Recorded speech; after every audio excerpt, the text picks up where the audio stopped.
দূর থেকে রাতের আধারে আমাদের যশোরের ভিউ রাতে কেমন লাগছে সবাই অবশ্যই অবশ্যই কমেন্ট করে জানান। এই যে এটাই সেই লালকোট,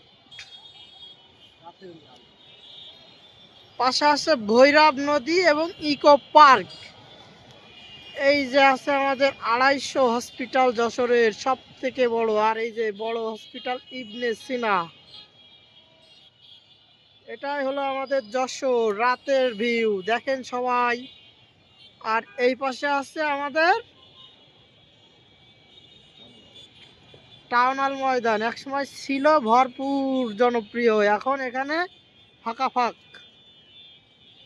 বন্ধুরা, তো আমরা কোথায় ছিলাম জানি না, তারপরে চলে আসলাম দূর বিশ্ব সেই বিল্ডিং দা জাবের ইন্টারন্যাশনাল। খুবই ভয়াবহ একটি বিল্ডিং যশোরের ভিতরে।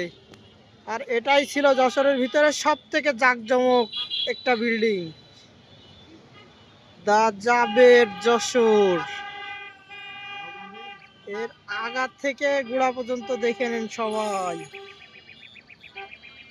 এটাই হচ্ছে আমাদের যশোর। তো ভিডিওটা ভালো লাগলে অবশ্যই সবাই লাইক কমেন্ট শেয়ার করবেন এবং আমার পেজটি ফলো দিয়ে সবাই আমার সাথে থাকবেন। ধন্যবাদ, আল্লাহ হাফেজ।